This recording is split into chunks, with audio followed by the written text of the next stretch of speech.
It was a typical afternoon in late September for David Castleberry.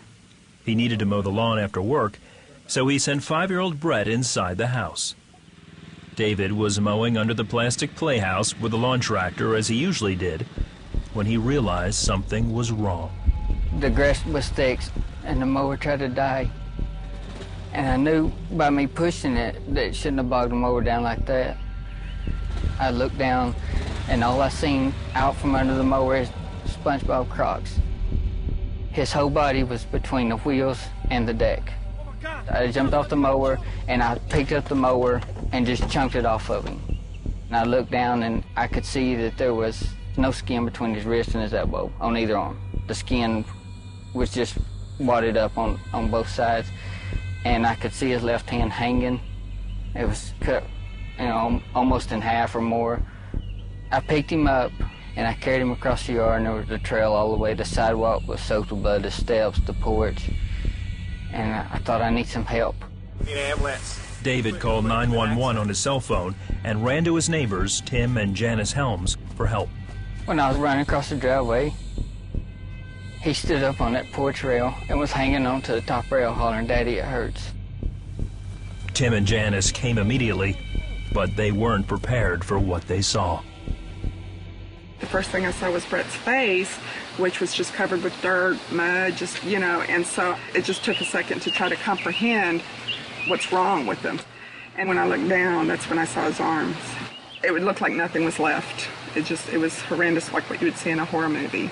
His wrist was turned around backwards like this, other than like this, So it was just kind of flopping. So I just carried him up and we laid on the porch and tried to keep him calm best I could, which he was a trooper there.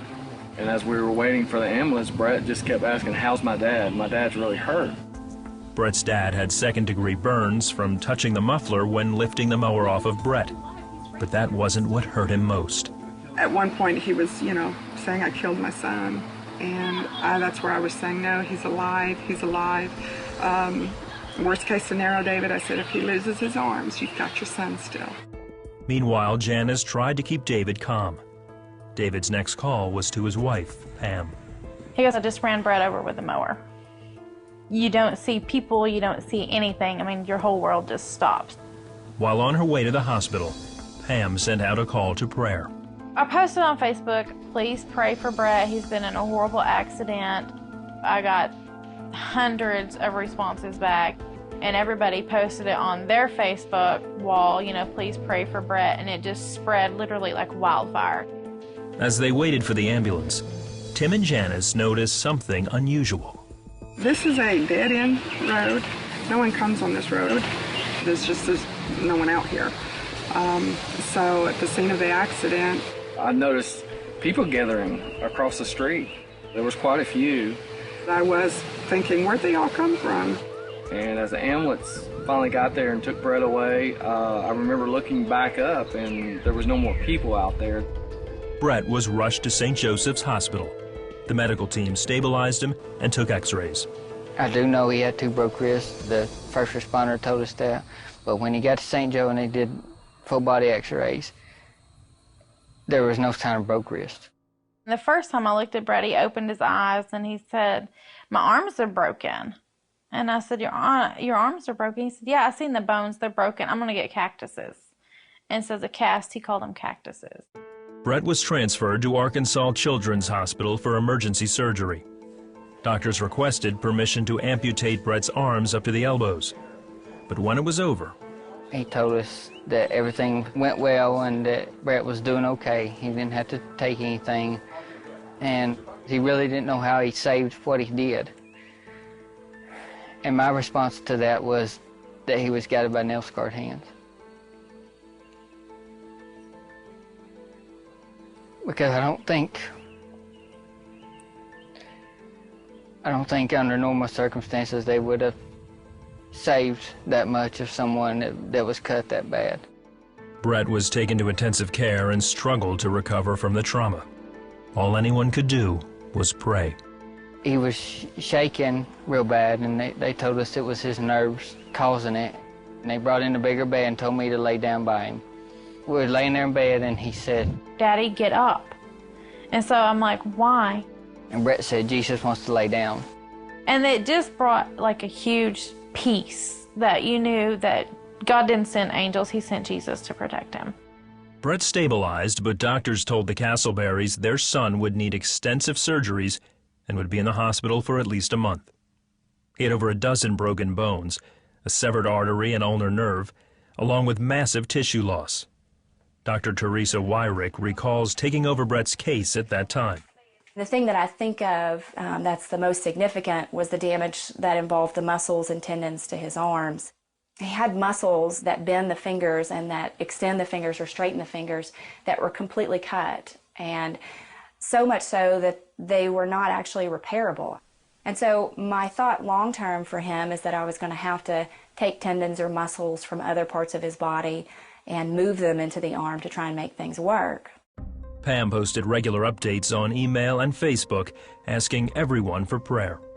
Brett's progress exceeded everyone's expectations, including his doctors. During one of their surgeries, she'd come out afterward and she's like, I don't know what y'all are doing, but keep it up because it's working. And to us, that meant keep up the praying because it's working. They told us on that Friday when we went on September 25th to plan on spending 30 days, minimum.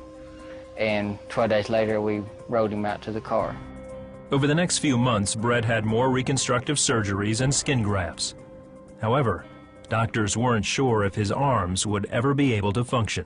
I remember getting the cast off and looking down at his arms and saying, can you open your fingers, thinking he shouldn't be able to do that, and he did.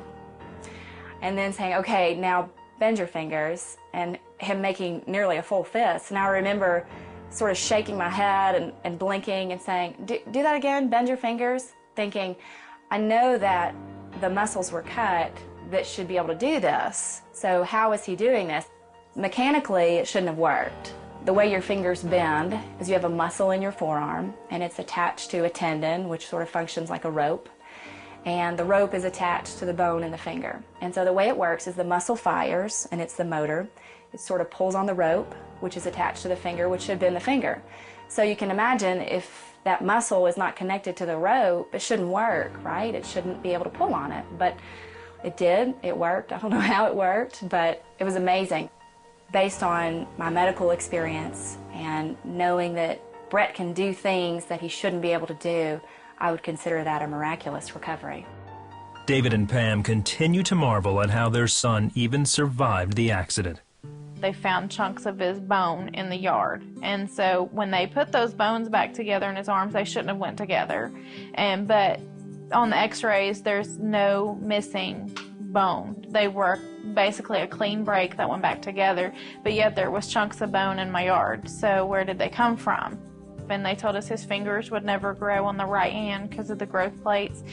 Well, once I posted that out there on Facebook and people started praying, and you know, his index finger has grown 1/4 inch.